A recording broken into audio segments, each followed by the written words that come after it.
Maayong adlaw, ania ang mga nag-unang panghitabo og kalambuan gikan sa lalawigan sa Sugbo. Sugod karong kadlawon sa Agosto 11, Miyerkules, mas patas-an ni Gobernador Gwen Garcia ang risk classification sa 11 ka mga local government units dinhi sa probinsya sa Sugbo nga nagkasaka ang mga kaso sa COVID-19 aron dili na kini mopadayon sa pagsaka. Ipaubos sa Modified Enhanced Community Quarantine ang 8 ka mga lungsod ug 3 ka dakbayan. Ania ang dugang detalye. Sugod sa alas 12:01 sa tungang gabi sa Miyerkules, Agosto 11, ipaubos ni Gobernador Gwendolyn Garcia ang 11 ka local government units ug Modified Enhanced Community Quarantine kun MECQ nga adunay heightened restrictions.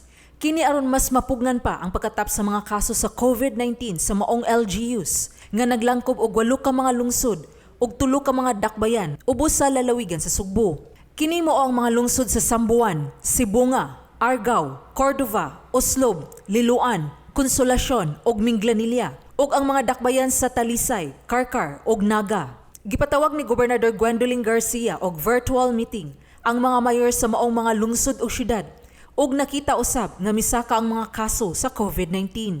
Ang maong deklarasyon nakalatid sa Executive Order No. 38 nga giluwatan ni Gobernador Garcia karong adlaw lang, Agosto 10, nga nagdeklarar sa maong LGUs ubos sa MECQ ug sa samang higayon naglatid usab sa mga sumbanan og protocols nga sundon sa mga mayor.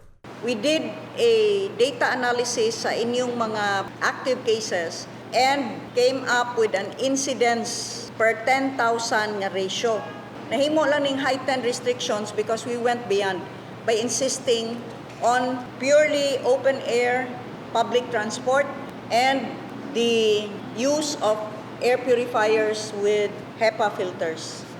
Ato sa maong virtual meeting nga gitambungan usab ni Joadan Lucero, Provincial Director sa Department of the Interior and Local Government kun DILG, gikasabutan nila uban sa mga mayor sa maong LGUs ang mga sumbanan nga tumanon ubos sa MECQ risk classification. Ubos sa Interagency Task Force kon IATF Resolution No. 29 nga pinitsahan og Abril 27, 2020. Ang gobernador adunay gahong pagdeklarar og Enhanced Community Quarantine o ECQ sa mga lungsod ug component cities basta adunay pag-uyon sa iyang regional IATF. Apan niining higayuna, butangan kini sa gobernador og heightened restrictions tungod sa iyang ipuno nga mga sumbanan nga wala nakabutang sa IATF resolution.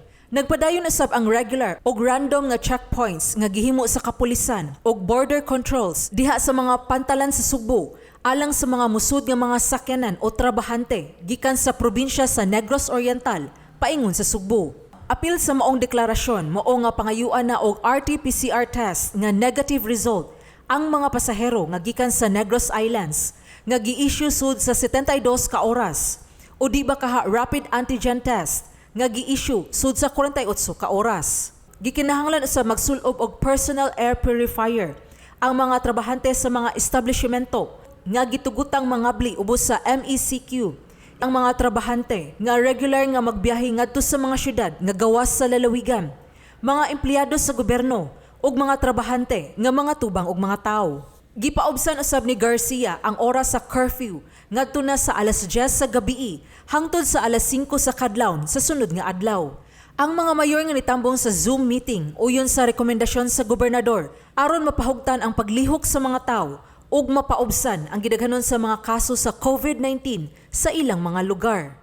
Uyon kay ko na MECQ ta, especially with the rising cases in Talisay.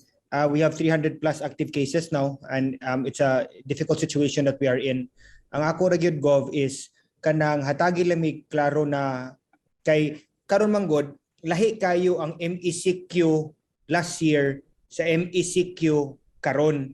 Then usay magkaguliyang ang information makuha namo. Then it's better than ECQ gyud gov because ang ECQ sirado man tanan. Ang MECQ we're trying to make a point that we ni stricto ta allowing businesses to open pero hugot kayo and I fully appreciate this.